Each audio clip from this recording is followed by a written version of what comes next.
According to www.edu.gov/NCLB, the U.S. Department of Education's website, in the 7 long years since No Child Left Behind was implemented, fourth graders have gone from 14% proficiency in reading to 21%, and high school seniors have gone from 17% proficiency in math to 24%. That's only a 1% improvement per year.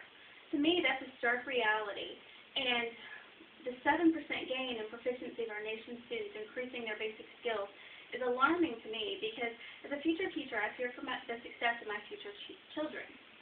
Now, in my education classes so far, I've researched this topic to see how this impacts education. I've also worked with teachers on the front lines and seen how this No Child Left Behind Act has really not bridged any gap and has actually made things harder for them. Now, why should this be important to you? First reason is because most of you have children and want to see them succeed, and you've also experienced the frustration of No Child Left Behind and how it cripples schools and teachers, or you've heard about it from other people. Also, these students that are lacking in basic skills will soon be your co-workers and employees, and unless their deficiency is addressed immediately, the trend of graduating unperforming students will weaken our economy, our technology, and our business. So today, I want to inspire you to get involved with education and make a difference that will change where our future is headed. No Child Left Behind was implemented to strengthen our education system, but what it has done is brought major controversy and results. It's angered teachers, opened arguments on what education system needs, and has left the door open for the public to make the change.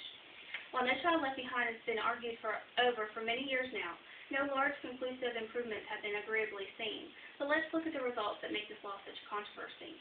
There are many controversies, according to Del Stover, in the big fixes now needed for No Child Left Behind. The first controversial result, is that test scores have not improved even 10% in 7 years. Great promises were made to reach No Child Left Behind's first goal of bringing all students to proficiency by 2013-2014. But with a less than 10% increase, the likelihood of reaching this goal is very thin. This small increase is not enough to warrant the time that's been spent by schools and teachers and government. The second result that's so controversial is that so many schools are receiving failing grades and cannot rise above that failure without more help. When a school fails year after year to obtain these test scores, that students begin to choose performing schools, morale sinks, teachers are fired, funding cuts cripple the whole school, and that school has a hard time regaining itself to become a passing school. This part of No Child Left Behind is basically the most hard-hitting result to schools and leads to greater problems. For instance, schools close their door. Teachers feel like the failure and they quit the profession. Students feel like the failure as well. It's a lose-lose situation in many situations, and the hole becomes too deep to climb out of because the law gives them a goal, gives schools a goal without providing the resources to reach that goal, according to Vince Rust and Michael Reynolds in the Handbook of Experiential Learning and Management Education.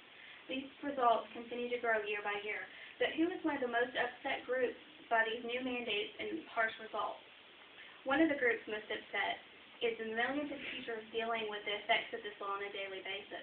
Not only do teachers feel a deep sense of failure if their students do not pass these annual tests, but they begin to become slaves to teaching to the test just to keep their students where they're supposed to be, and in order to keep their schools alive. According to Joseph DiMartino in Accountability or Mastery, teaching to the test has become one of the biggest problems seen with No Child Left Behind, as true learning is ignored and fake results fool the system but harms the students in the end. Teachers are under tremendous pressure to succeed but rarely have the resources needed. Why should teachers have to focus on the end result of a single score when learning cannot be measured in a single test?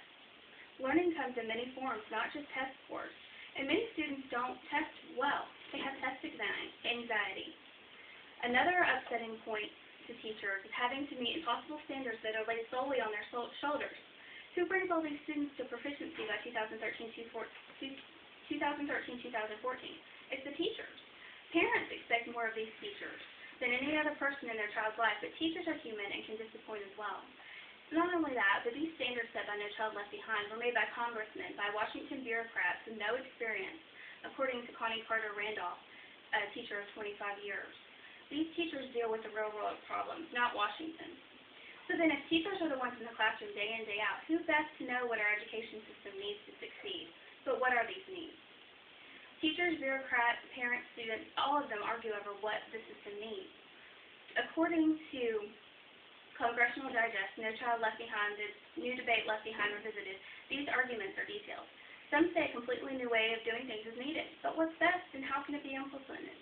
Others say No Child Left Behind just needs tweaks. What parts are tweaked, though, and what's enough? Others say No Child Left Behind is fine, it just needs more time. But hasn't 7 years been enough time? And when are we going to say it's not enough? No one can agree on what education needs to succeed, so it's left up to us to get involved. Who better to get involved and make a difference than the average American person, someone like each one of you? You're the ones who care, who have the real investment. By taking the first step in becoming aware of these deficiencies, you're on your way to making a difference. Now get involved at every opportunity you see. You ask, how can I do anything? You're the power behind your schools, behind your teachers, behind your government. Your voice is more powerful than any other thing you possess. Where do you start? Begin researching ideas to strengthen education. Write a letter to your congressman. Your voice is his job. Enough voices cannot be ignored. Talk to teachers about what they see as needs in the classroom. Watch for education bills that come up and vote if possible, or direct a representative on how you want them to vote. One by one, we can conquer this problem. Even though No Child Left Behind began as something believed to strengthen our education system and turn into such a disputed issue, we can still salvage our education system. So in conclusion, it is true that No Child Left Behind has brought controversial results, unhappy teachers, argument after argument on education needs. But with all of this, it also brings us an opportunity for community action and public participation to bring about a brighter future for our nation's education. It's up to each and every one of us to take this opportunity and run with it, because if we ignore what is right in front of our eyes, we will have no one to blame but ourselves when our nation goes from one of the greatest superpowers in the world to a dim reflection of its once proud glory. What will you do to stop that fate?